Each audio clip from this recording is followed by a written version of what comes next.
Okay, welcome everyone. This is the first of the Offer Goblin office hours. This is going to be a live series that you can follow along through your recruitment journey. It's April 24th. The next one's going to be April 27th, and they're going to be every Monday throughout the recruitment journey. So the way this is going to work is that each week we have a topic that's going to be specific to what you're going to be experiencing as you go through recruitment. A lot of you are probably still deciding if you even want to go into banking, and we're going to address questions like that. You're probably wondering, how do I do networking? What do I need to prepare for? Those are all things that we're going to cover.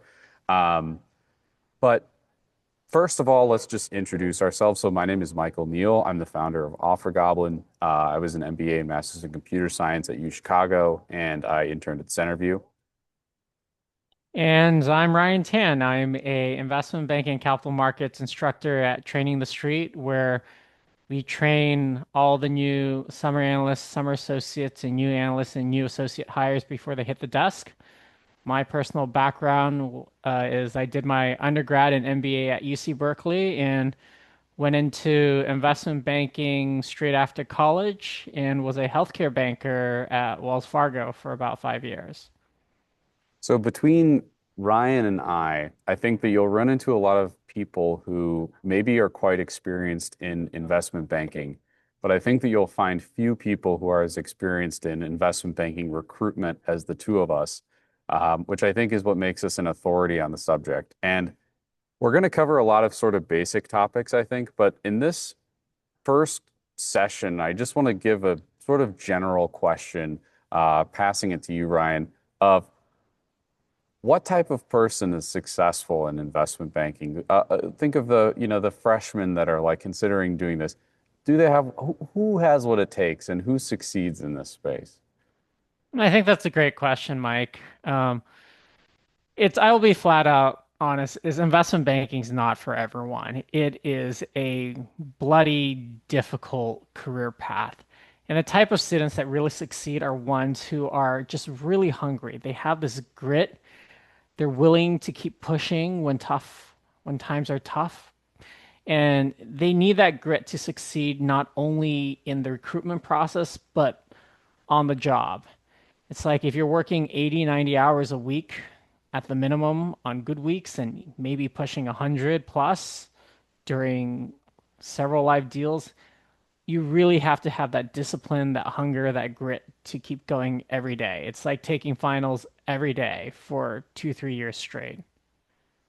Yeah, I will definitely second that. I think that my first week in banking, I had this realization that there's no way that most people could do this. Not even just from the perspective of like, should you do it or would you want to do it, but just from the perspective of the amount of stress that you need to handle in order to pull it off is pretty enormous, and it has a lot of effects. I think that, but I think that in terms of actually getting to the offer, I think it's usually people who are proactive. It's people who stay on top of things. You need to be resourceful. There's going to be a lot of ambiguity, and you're going to need to navigate those things. You're going to need good judgment. You're going to need to make good decisions. You're going to need to be socially aware of the way you're coming across to people. You're going to be navigating kind of a strange cultural process that's, I think, maybe I try to think of what it'd be comparable to, but it's like some kind of ritualistic process that has all of these little unspoken rules and all of these strange little things, and you're joining this kind of small club. Um, and we're kind of here to help you along in that process. But you're going to have to be the person that does the work, that makes the good decisions, that plays the ball on the field. And we're going to be here to help with that. Yeah, and I'll also say that throughout this process, you're going to grow a lot. I think whether or not it's recruiting process or being a banker for 2, 3 years it builds a lot of character. You'll learn how to be able to have attention to detail, think critically, cross your T's, dot your I's, be responsible, take ownership. And this is why people say it's the best training you can get in terms of starting out as a job right out of college. Because you're going to work hard, you're going to be held to high standards, You're going to be held to deliverables, and you know, after the end of this 2, 3 year training boot camp that you go through in this job, you're going to know how to talk to clients. You're going to know how to find an answer, even if you don't know what a client is asking in the beginning, and you'll know how to get things done. And there's a lot of respect for folks who've gone through that training because it reads to employers saying that this kid can work hard, can is also smart, and can get things done and is also presentable in front of clients. So it's an all-in-one, though you'll lose some sleep in the process. Yeah. And I think on the flip side, we should talk about the types of people that either don't do well or can't do well as well. I would say that probably one of the first things is not being flexible enough and being ready to sort of change and adapt your strategy because um, everyone's context is very different. Everyone has a slightly different personality. They're at different schools, they have different starting points. And the people who kind of go about things the same way through the entire process, despite seeing feedback that's sort of negative, like getting cut out of processes or just having negative interactions with people, those are the types of people that eventually fail out. And that doesn't necessarily mean that you won't get an offer, but eventually that will catch up to you. So that's one of the sort of, I would say, core anti-virtues that you should try to avoid. Yeah, I'd second that. And to follow up, I like to think of it as one's ability to also take punishment. So you want to be flexible and be flexible at taking punishment. We sometimes joked in banking is like when a client tells you to jump, you don't say why, you ask how high.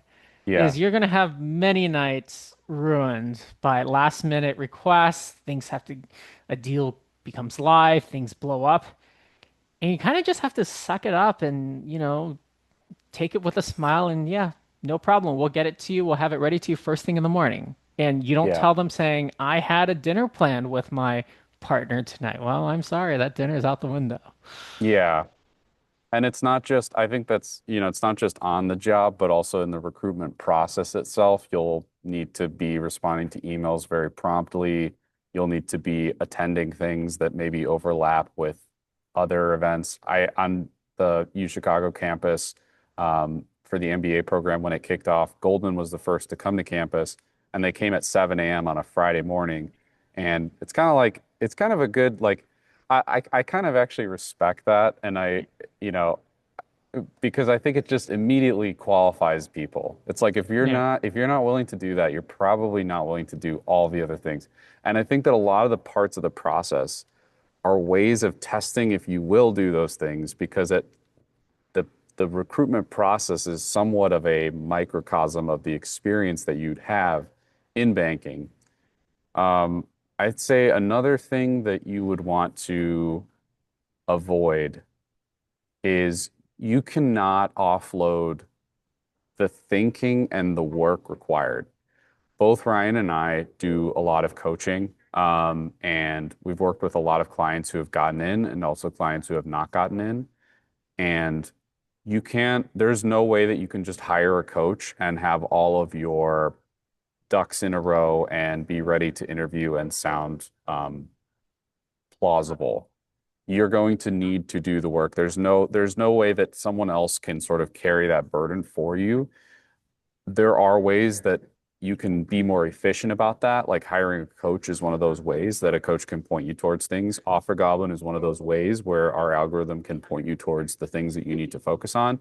But ultimately, it's still on you to actually go and do the work and actually have the agency to prepare yourself to go after it and to have an excellent interview. And when you have that interview, no one can hand you that. But when you have that great interview and it's like you hit the ball and you can just hear by the crack of the bat that it's just like way out of the stadium. It's one of the best feelings that you'll ever have.